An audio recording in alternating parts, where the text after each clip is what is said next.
আসসালামু আলাইকুম viewers, welcome back to my channel. আশা করি সবাই অনেক ভালো আছেন। আজকে আপনাদেরকে নুডলস আর ডিম দিয়ে অসম্ভব মজার একটি নাস্তা বানিয়ে দেখাবো। এই নাস্তাটা খেতে এতটাই মজার হয় যে কাউকে খাওয়ালে সে বারবার নাস্তাটি খেতে চাইবে। চলুন তাহলে ঝটপট নাস্তাটি বানিয়ে নেই।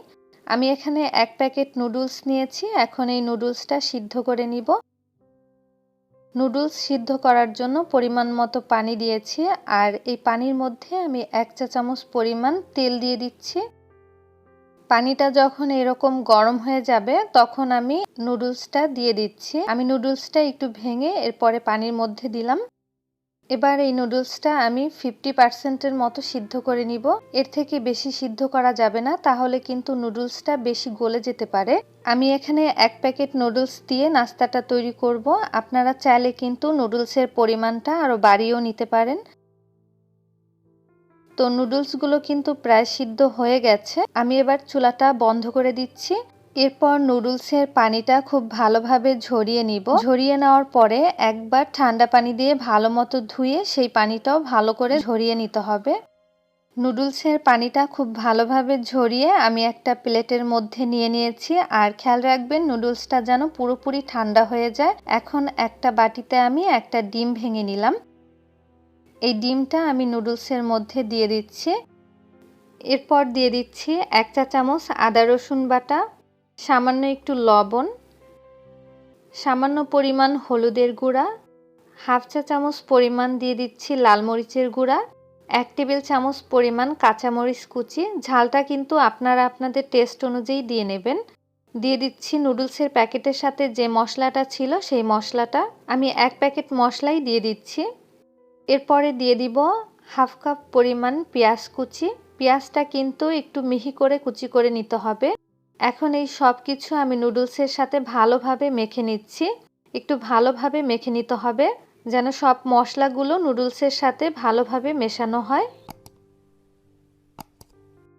তো ভালোভাবে মেশানো হয়ে গেছে। এখন আমি এর মধ্যে দিয়ে দিব 1/3 কাপ পরিমাণ বেসন। বেসনের পরিমাণটা কিন্তু আপনাদের কম বেশি লাগতে পারে, সেই অনুযায়ী দিয়ে নেবেন। এখন এই বেসনটা আমি খুব ভালোভাবে নুডলসের সাথে মেখে নিচ্ছি। তবে আপনাদের কাছে যদি বেসনটা না থাকে সেক্ষেত্রে ময়দা দিয়েও কিন্তু করতে পারবেন।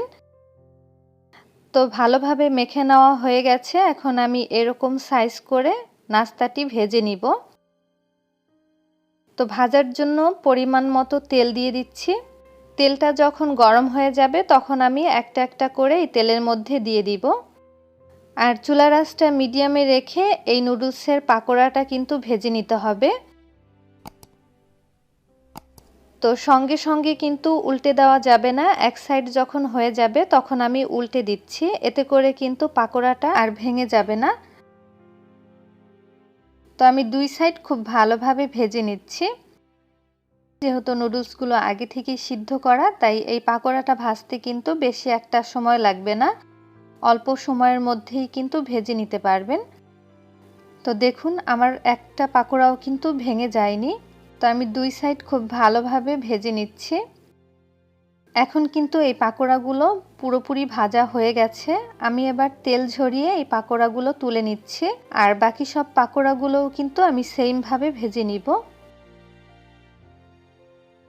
সবগুলো পাকোড়া ভেজে নেওয়া হয়ে গেছে।